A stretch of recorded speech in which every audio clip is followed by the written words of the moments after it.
We also talked about the challenges faced by the welfare state, including the concept of dependency, where some individuals may depend on welfare, funding and sustainability issues, inequality, the democratic inefficiencies, stigmatization of the recipients of social welfare, political resistance, and policy changes, mismatch between the needs and services.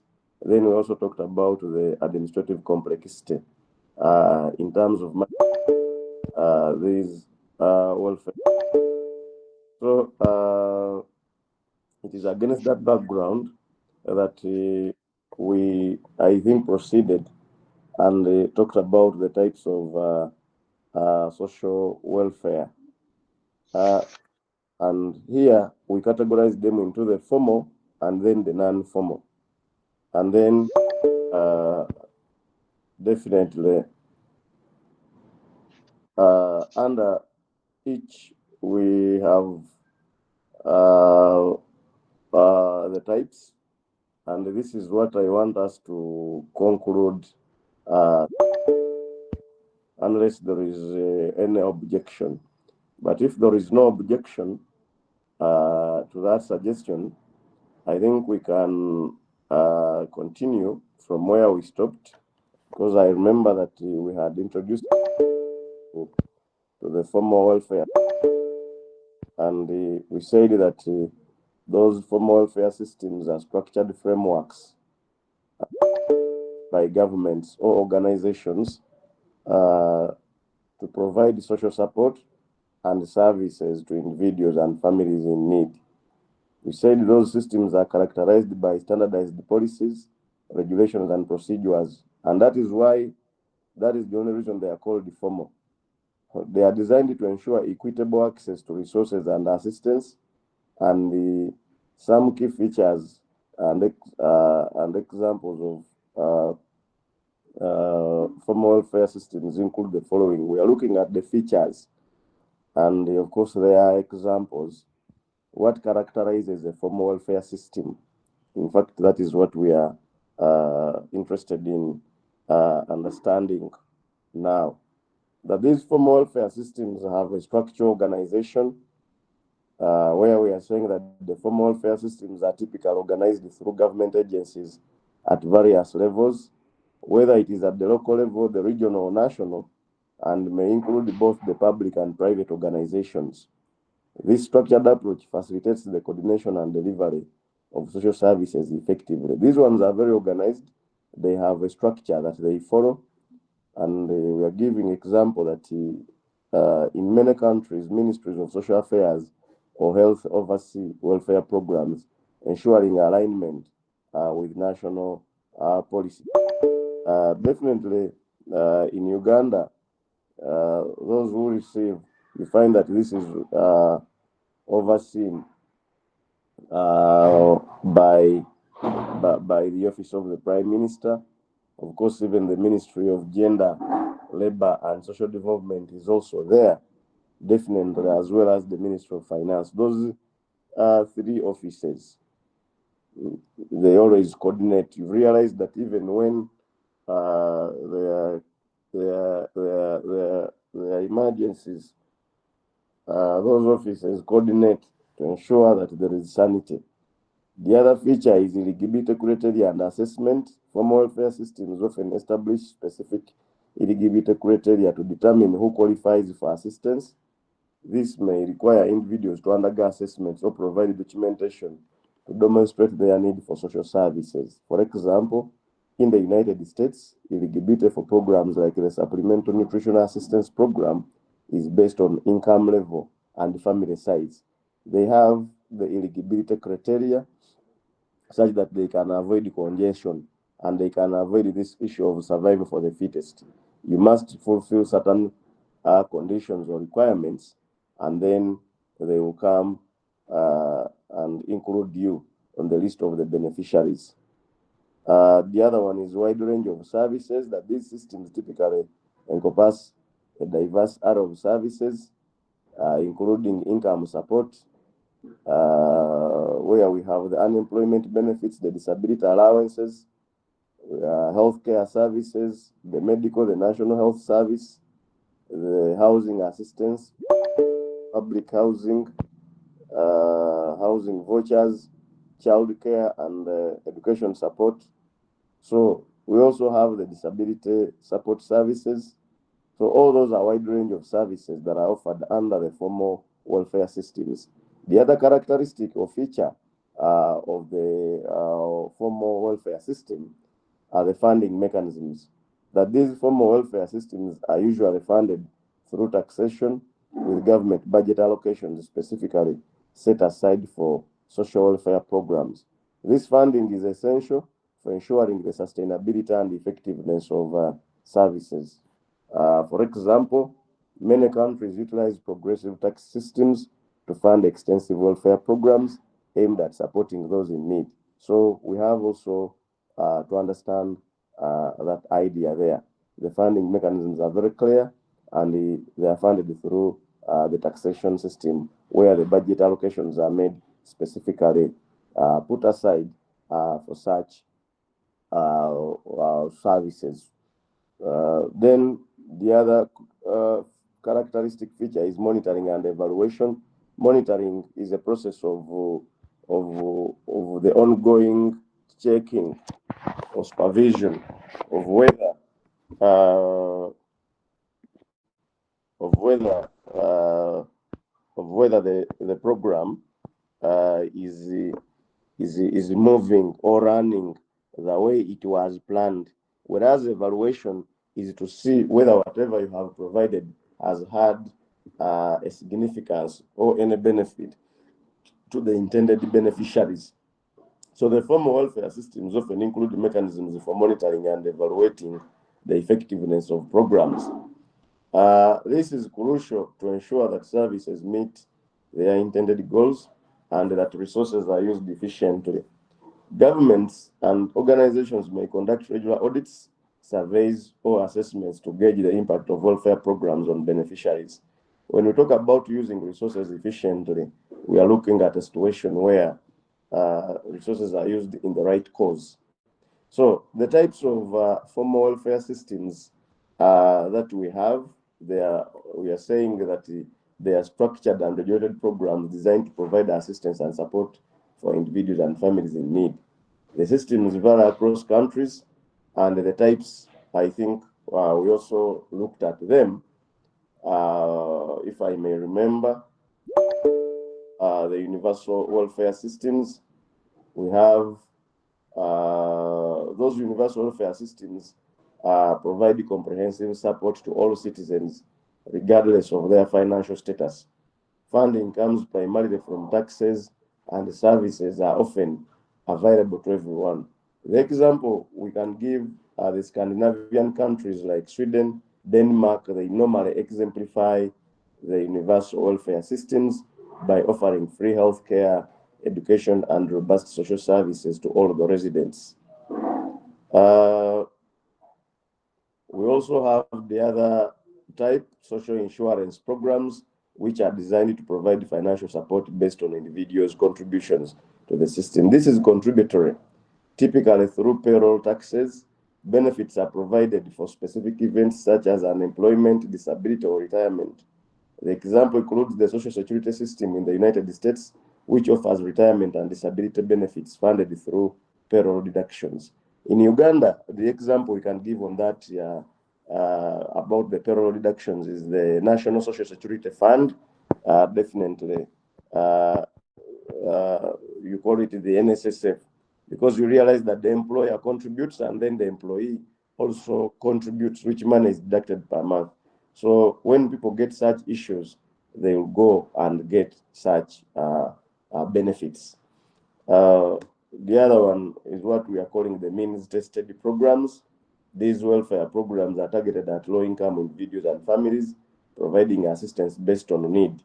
I told you that a need is different from a want. A need is something that is a must-have, whereas a want is something that is good to have. So as social workers, you must understand that you are not going to give people services according to their wants, but you can give them services according to their needs.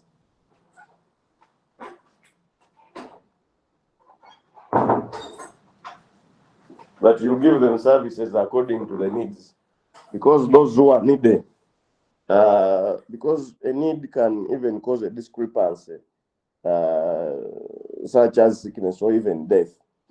So we are saying that they are targeted at low-income individuals and families, providing assistance based on need. Eligibility is determined by assessing financial resources. Temporary assistance for needy families in the US is an example where benefits are given to families who meet specific income thresholds. Here, I think you have the PDM of late, which is also being given to people who are not doing well. Then we also have the public assistance programs. Remember, we are giving the types of the formal welfare systems that do exist. These include various support services aimed at helping those in poverty, regardless of their work history. The examples would be the Supplemental Nutrition Assistance Program, which aids low-income individuals in purchasing food, and housing assistance programs that help families find affordable living situations. So we have the public assistance programs. The healthcare systems as a type which focus on providing healthcare services to citizens. They can be publicly funded or insurance based. So in Uganda, I think you have that where people go and receive healthcare in public health facilities. We also have the family welfare programs as a type of a formal welfare system which aim to support families, particularly those with children. Examples include child care subsidies and the parental leave policies that provide financial support to parents, helping them balance family responsibilities while promoting work-life balance. We also have the education welfare policies. These initiatives focus on providing access to education and related services. Policies like universal primary education in Uganda ensure that all children receive free education, aiming to reduce inequalities in educational access. Then we also have assistance programs about housing. They provide support for housing needs, helping low-income families secure stable homes. Sometimes we realize that in low-income countries like Uganda, we may not have such types of formal welfare systems, which we are talking about, especially about housing assistance. These ones are only given to those who are working with government, but I don't see it being given to private individuals. etc. We have the disability support services. These ones are designed to assist individuals with disabilities, ensuring they receive necessary assistance or resources and support. Programs may include financial assistance, employment training, and accessible services to enhance independence. The disability support pension in Australia is an example of such a program. So you find that we also don't have clear disability support services in Uganda. What we have, something similar to it. Then the last type of the formal welfare system is what we are calling the elderly support program. As populations age, many welfare systems offer specific programs to support older adults. This includes pensions and health services tailored for seniors, such as the Older Americans Act in the US, which provides funds for senior services and programs. So you are going to find that those are the ones. So in Uganda, what we can talk about is, I think, a program like the Rubra, Uganda Retirement Benefits something. Of course, that one is for the elderly, because you cannot retire when you are not old. Then we also have SAGE, the Social Assistance Grant for Empowerment. We have such services available. So those are the types of the formal welfare system that we can talk about. Then we can also talk about the non-formal welfare systems.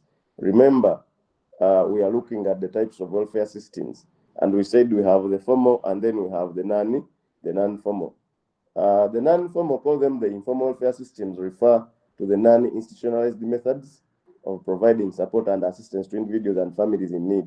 Unlike the formal welfare systems that are organized and regulated by government entities, these public agencies, rather, we are saying that unlike the formal welfare systems that are organized and regulated by government entities or public agencies, informal welfare relies on community networks, social relations, and personal connections. Here are the key features and examples of informal welfare systems.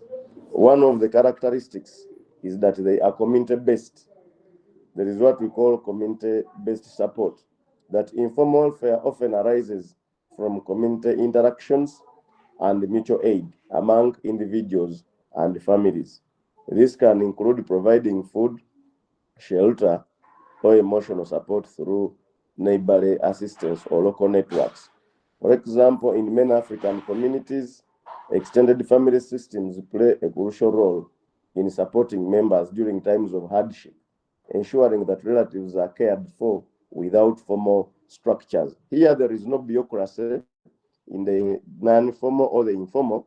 What you need to do is to be part of a certain group, and that's why we're giving examples of the extended family systems that have played a very crucial role in supporting members during times of hardship, ensuring that relatives are cared for without formal structures.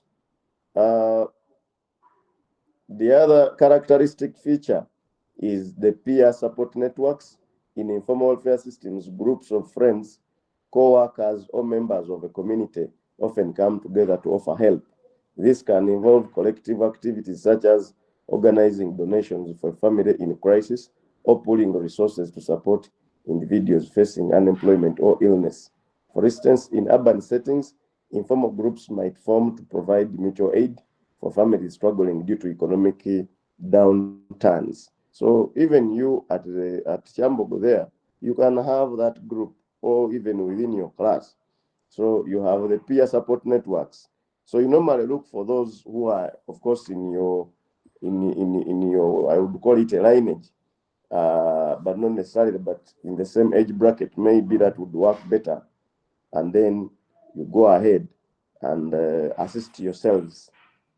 Then the other one is social capital. Another characteristic feature of the informal welfare system is the social capital. That informal welfare is heavily reliant on social capital, which refers to the networks, relationships, and social norms that facilitate cooperation and support within communities. Communities with strong social ties tend to have more effective informal welfare systems. Research shows that social networks can significantly impact the well-being of individuals, providing necessary resources during tough times. So those are issues that we need to understand. We need to have the social capital. They are tailored or they are anchored on social capital, where you need to have the networks of relationships. Some of you don't have social capital, that even when you want to borrow 10,000, they will tell you to bring national ID and write an agreement. Sometimes they tell you leave your phone here because of 10,000.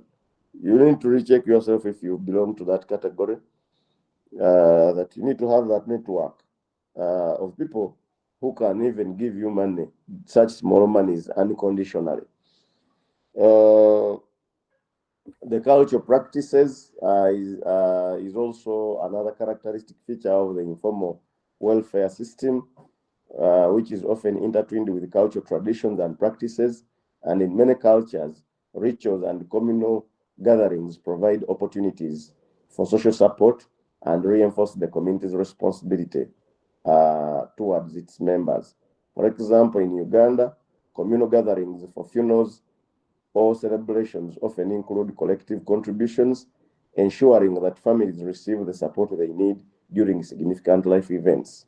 So those are key issues we need to really understand, like the cultural practices.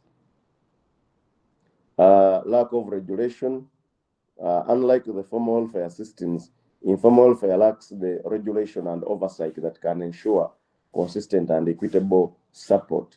So while this can lead to flexibility and responsiveness, it may also result in inequalities for insufficient support for those in need, as not everyone has equal access to community resources. We are looking at the other characteristic feature, which is lack of regulation. There are no regulations, that's why they are called informal.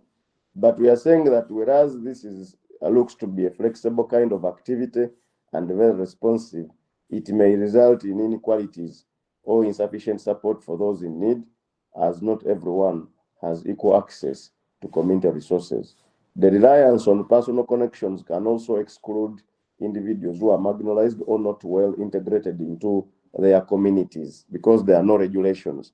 If you are not so much, remember, you might even have a group really where you belong, and then you realize that even in that particular group, there are those who are so much connected to others. So if you are not so much connected even to others, you may have issues. That's what we are trying to talk about. Lastly, is limitations in resources that while informal welfare can effectively address immediate needs because there are no bureaucratic tendencies. In other words, there are no such systematic processes that you have got to go through to fulfill before getting help.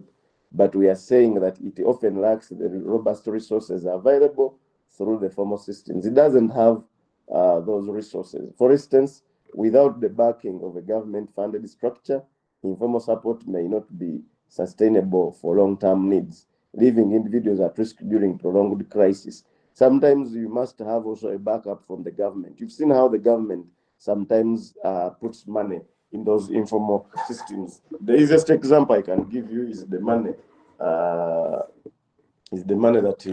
the president promised to give those TikTokers, those of Kasuku and whatever. So you find that their group is of course informal, but because I don't think it is even registered anywhere. So you find that president can put in money. So if you don't have that opportunity of the government coming in, limitations in resources can also bring a problem where the members may not really benefit from it. We also need to talk about the types. Of course, we have given the types here, the types of informal welfare systems. We need to get well versed with them, where we are saying that those informal welfare systems refer to those informal networks and support mechanisms that provide assistance to individuals and families outside the government or institutional programs. We are saying that these systems often rely on community ties, family relationships, and social networks to offer support. Some of the key types of informal social welfare systems include the following. We have the family support networks, where we talk about the extended families playing a crucial role in providing assistance to their members. And we are saying that this can include financial support, child care, and assistance during times of illness or crisis. For example, in many African cultures, it is common for family members to care for each other, ensuring that those in need receive help. Then we also have community-based support programs. Informal community organizations or groups often form to provide mutual support. This can include saving groups, neighborhood committees, or women's groups that pool resources to assist members facing difficulties. For instance, community savings and loan groups allow members to provide financial support to each other in times of need. We have the community-based support groups. I think some of you even belong to them, where you find that in a community, there are those who can come together to pool resources to assist members. There are even those who do cash rounds, that today it is me who has a problem. We all of us can get money and give it to someone. And then another time we do that. We have the other type, which is called charity and philanthropy, that informal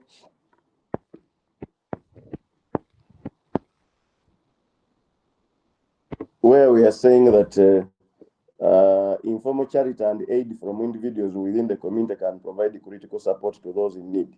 This can take the form of food drives, fundraising events, or direct donations.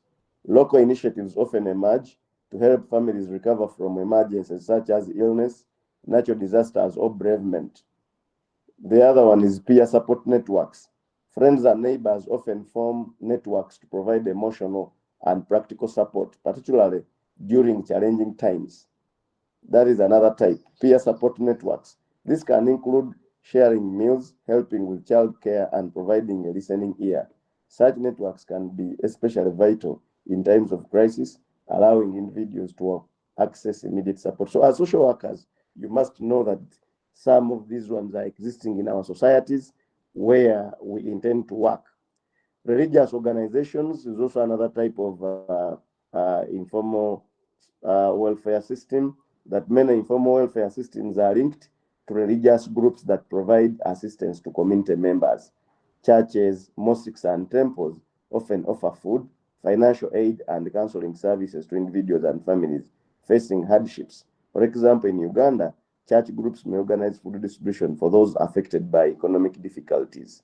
Even right now, now that among the Muslims, now that we are in the holy month of Ramadan, you're seeing so many churches, so many mosques organizing this kind of support to those who can not even afford to break their fasting, giving them assistance here and there. The cultural practices and traditions cannot be left out when we are talking about the types of informal welfare systems. Community values and traditions can foster informal support systems. For instance, communal events such as weddings or funerals often rely on community involvement, where neighbors contribute to logistics and expenses, thereby providing support based on cultural practices. Because it can choose to be cultural under some communities where they will come in and they offer a helping hand. Then informal childcare networks. Many families rely on informal arrangements where friends or relatives care for children. This mutual childcare arrangement helps families manage work and home responsibilities without formal daycare services. Such networks foster community resilience and provide affordable care options. And lastly, at the local cooperatives and saving groups, informal cooperatives and saving groups often formed at the community level enable members to pool resources, share expertise, and support each other financially. For example, agricultural cooperatives help farmers access funds and resources while providing mutual support. We've seen some of these groups about agriculture where people have a group and they can even go ahead and help each other in terms of cultivating, of course, the land wherever they can be. So that is very, very crucial and very, very essential, as you may be aware. So that is that. Definitely, when we talk about the informal support systems or the informal welfare systems, there is an element of altruism. And actually, both, even when we talk about the formal ones, there is an element of altruism. And this is going to form our last point of discussion this morning, where we have to talk about the concept of altruism briefly. Altruism. You find that the altruistic gestures. Altruism, of course, is that that heart of helping and giving to the people.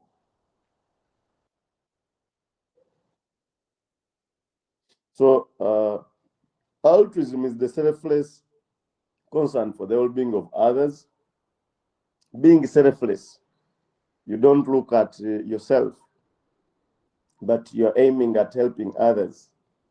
So we're saying that it is the selfless concern for the well-being of others, characterized by acts of kindness, generosity, and compassion without the expectation of personal gain. You don't expect any gain as an individual, but your role is to act like helping those who are really in need. It reflects a fundamental aspect of human behavior where individuals prioritize the needs of others, often at the expense of their own interests.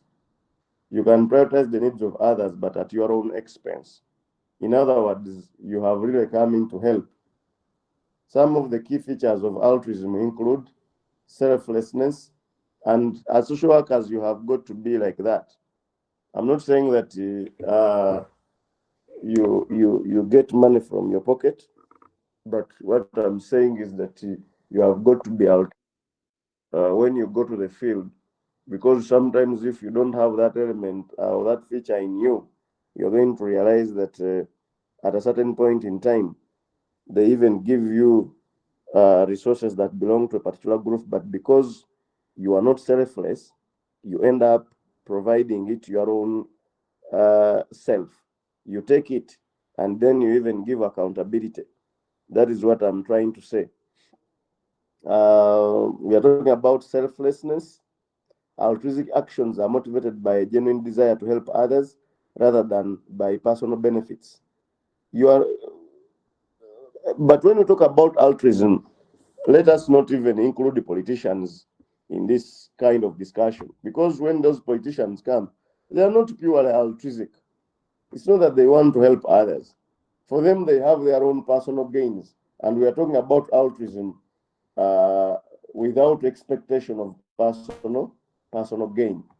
So altruistic actions are motivated by a genuine desire to help others rather than by personal benefits. This selflessness can manifest in various ways, from donating money to volunteering time to support a cause or individual. So that is what we mean by selfless as one of the key features of altruism. It can manifest, the selflessness can manifest in very many ways, from donating money to volunteering time to support a cause or individual. The other feature of altruism is empathy and compassion.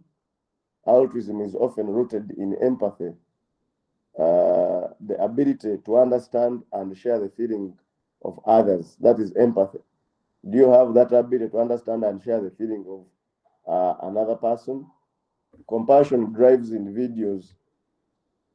Compassion drives individuals to take action to alleviate the suffering of others.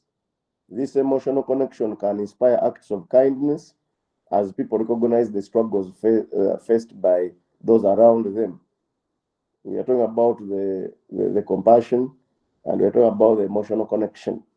So compassion drives individuals to take action to alleviate the suffering of others, and that emotional connection can inspire acts of kindness as people recognize the struggles faced by those around them. You may recognize those who are around you, and you really get interested in helping them. We are also talking about the other feature, uh,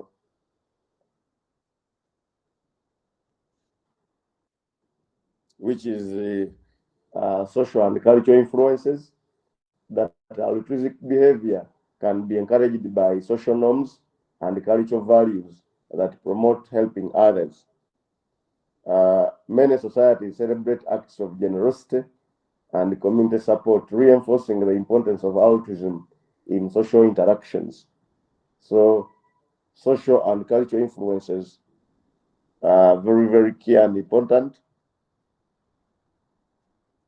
And we are simply talking about altruistic behavior being encouraged by social norms and cultural values that promote helping others. Many societies celebrate acts of generosity and community support, reinforcing the importance of altruism in social interactions. So there are those societies that have been made and structured towards that direction of caring for others. Examples of altruism. Before the examples of altruism, there is what we call biological perspectives. That some theories suggest that altruism may have evolutionary advantages. For example, helping others can strengthen social bonds and foster cooperation, which enhances the chances of survival within a community. So that is an advantage, not a feature per se. So the examples of altruism, of course,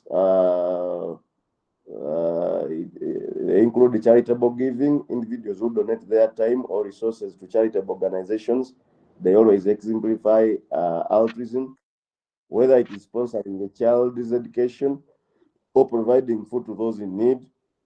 Charitable actions reflect a commitment to well-being of others. We also have volunteering, that many people engage in volunteer work to support their communities. This may include helping at shelters, participating in environmental cleanups, mentoring the youth, all without the expectation of receiving anything in return. Emergency acts of kindness. Examples of spontaneous altruism can be seen during crisis when individuals risk their own safety to help others. For instance, people often come together to rescue those affected by natural disasters, showcasing the instinctual drive to help during urgent situations. Instinctual comes from the word instinct. Your instincts are telling you to go ahead and help others. Well, enhancing altruism, fostering altruism in society can lead to stronger communities and improve the social cohesion. Cohesion is, of course, coming together. Uh, Educators and leaders can promote altruistic behavior through community service programs, social responsibility initiatives, and encouraging empathy in educational settings. So you can encourage empathy, putting yourself into someone's shoes. That is very, very important. So I think that in our uh, in our